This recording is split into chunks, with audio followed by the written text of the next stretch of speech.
Eh, Dew, Oh, hai Vi. kamu mau kemana? Ini mau ke lab. Kamu mau kemana? Aku juga mau ke lab, bareng yuk. Boleh, ayo.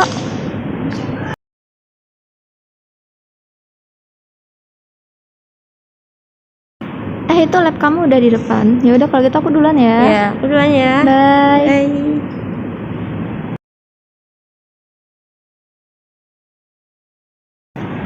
Hai Den, kamu lagi ngerjain tugas yang kemarin ya? Iya Vi, ini aku lagi ngerjain tugas praktikum yang kemarin. Ih, mau dong jelasin gimana sih? Boleh, kan kemarin kita ada tugas tuh yang 2K2CR2O7 ditambah 2HO ditambah 3S menjadi 4KOH ditambah 2CRO3 ditambah 3SO2. Itu merupakan senyawa irreversible, yaitu senyawa yang reaktannya itu tidak bisa menjadi produk. Kira-kira yang kayak gini tuh bisa nggak sih diaplikasikan ke dalam matematika? Bisa paling Vi. Kebetulan tadi tuh aku ketemu Dewi.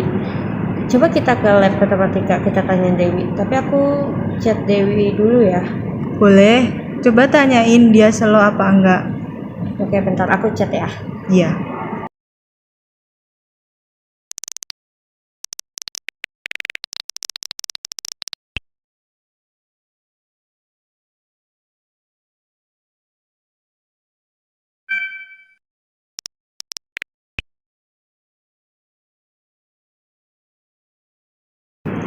Gimana Vi, udah dijawab belum? Udah nih, katanya kita boleh ke sana kok. Ya udah, yuk kita ke sana yuk. Yuk.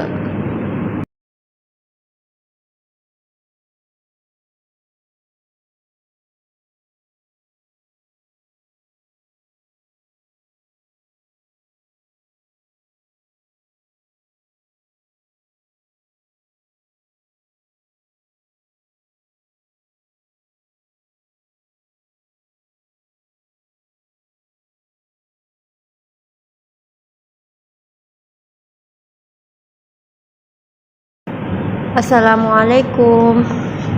Waalaikumsalam. Vi, sini duduk dulu. Gimana? Aku bisa bantu apa? Kamu ini deh, ambil kursi dulu di belakang, biar ntar kita ngerjain bareng di sini. Bentar, aku ambil dulu. Oke.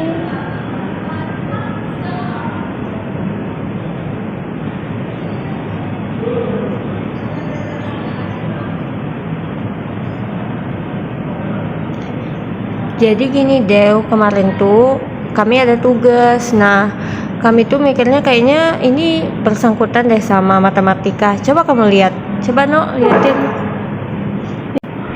Yang ini loh, kan kemarin kita ada tugas tentang reaksi kimia. Nah, reaksi ini tuh bisa dimodelkan ke dalam bentuk matematika atau tidak. Mana coba lihat soalnya kayak gimana, kali aja aku bisa bantuin. Ini loh soalnya kayak gini. Kalian lagi ngapain sih? Penasaran aku, ikutan dong. Ini loh, mereka tuh ada soal gitu pengen dimodelin pakai matematika. Kamu bisa bantuin nggak? Menarik kayaknya ini. Coba aku lihat dulu. Kalau aku lihat dari persamaan reaksi soal kalian ya, kalau aku sih terpikirnya ini tentang banyaknya molekul KOH saat waktu ke T. Karena aku lihat persamaannya ini banyak mengandung K, O, dan H. Kalau di matematika waktu itu kaitannya erat dengan kecepatan. Kalau dimodelkan ke dalam persamaan diferensial itu bisa menjadi dx per dt itu sama dengan K. Untuk K ini bisa disebut sebagai kecepatan reaksinya ya. Kemudian untuk nilainya itu ada N1 min X per 2 ini dikuadratkan, kemudian dikalikan dengan N2 min X per 2 itu dikuadratkan juga, kemudian dikalikan lagi dengan N3 dikurangi 3x per 4 itu dipangkatkan ke 3. Sebenarnya untuk persamaan itu bisa diubah-ubah, tapi aku masih bingung cara menyelesaikannya. Gimana ya kira-kira? Aku juga kurang terlalu paham sih untuk pemodelannya. Pemodelan ini lumayan susah menurut aku.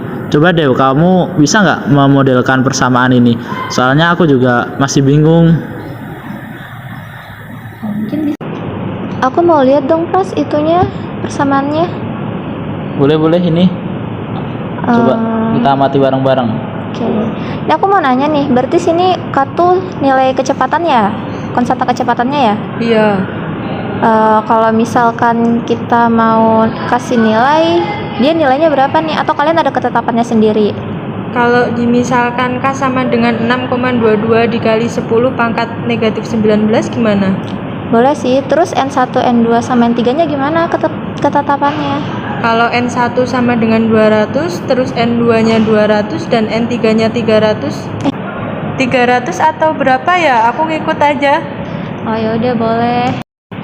Sebentar, sebelumnya aku mau tanya dulu deh. Ini tujuannya tuh sebenarnya apa sih? Kita itu mau melakukan percobaan itu ini untuk apa lah? Apakah ada tujuan tertentu? Jadi ini tuh untuk mau mencari molekul KOH-nya. Oh, molekul KOH-nya. Kalau molekul KOH ya bisa sih sebenarnya. Coba deh disimulasikan terlebih dahulu. Oke, boleh sih. Kebetulan mungkin di sini kita bisa pakai rumput aja kali ya. Kebetulan aku juga udah ada M-file-nya, udah dipelajarin juga kan pas kita metode numerik 2. Kita coba langsung simulasi aja kali ya. Oke, boleh. Gas. Mungkin ini bisa kita kerjain pakai metode Rongkota ya. Kebetulan aku juga udah punya M-file-nya. Udah diajarin juga di mata kuliah metode numerik. Nah, langkah pertama yang kita lakuin itu kita definisin dulu nih fungsinya dengan menulis function kurung siku T, W sama dengan latihan 8 nomor 13.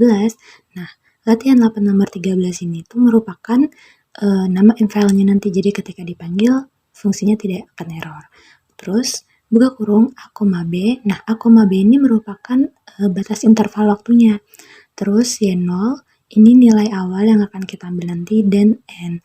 Nah, N ini nilai subinterval. Jadi misalkan kamu ambil intervalnya 0,1. Nah, nilai N ini tuh merupakan titik-titik nilai yang ada di dalam interval 0,1. Terus langkah selanjutnya yaitu kita akan hitung nih langkah penyelesaiannya dengan rumus H sama dengan B min A per N. Terus kita tulis W sama dengan 0, buka kurung N plus 1,1, W 1 sama dengan Y0. Nah, karena kita di sini menggunakan metode Rongkota, jadi di sini aku udah nulisin nih untuk rumus Rongkotanya sendiri. Di Rongkota itu sendiri bakalan dihitung terlebih dahulu untuk nilai K1, K2, K3, dan juga K4-nya. Langkah pertamanya, untuk K1 itu berarti T1, W1. Nah, untuk nilai T1-nya itu prosesnya diambil dari W sama dengan 0, buka kurung, N plus 1,1. Dan untuk W1-nya itu sama dengan Y0. Selanjutnya kita lakukan nih perhitungan untuk K sama dengan 2. Itu diambil dari K1 sama dengan Veval kurung tanda kutip Van, TK, WK. Nah, dengan T2-nya itu diperoleh dari sama nih. Dari W sama dengan 0, buka kurung N plus 1,1. Dan W2-nya itu diperoleh dari ini, yang paling bawah. Nah, pada saat kita sudah menghitung tuh tadi W1-nya. Proses ini akan terus berulang sampai langkah yang sudah kita tentukan itu tercapai. Udah selesai nih untuk yang bagian atas. Terus kita pindah ke fungsi ruas kanannya. Kita definisin lagi nih fungsi yang akan kita gunakan dengan function Z sama dengan Van, buka kurung T, X. Terus kita masukin nilai K, N1, N2, N3 yang udah kita ketahuin tadi. Untuk K-nya 6,22 dikali 10 pangkat min 19, terus N1, N2, N itu 200, dan N3-nya itu 300. Terus masukin fungsi diferensial yang udah dijelasin tadi tuh sama Ipras. Udah beres untuk bagian M-file-nya, kita pindah lagi ke bagian command window untuk nyari hasil yang kita cari tadi. Nah, di command window ini kita mau manggil fungsi yang udah kita buat tadi. Tinggal kita salin aja yang bagian ini. Udah kita salin, kita taruh di command window. Ganti nih untuk bagian A, B, Y0 sama N-nya. Untuk nilai A-nya nilai batas intervalnya kita pakai 0,1 aja kali ya.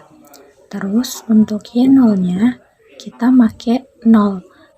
Karena reaksi ini kan belum bereaksi ya, maksudnya belum terjadi reaksi sehingga menghasilkan si KOH. Jadi kita pakainya 0 dulu. Terus untuk N-nya kita pakai 10. Nah, kita tutup, terus kita panggil nih, buka kurung siku T, W untuk melihat hasilnya. Nah, udah keluar nih hasilnya.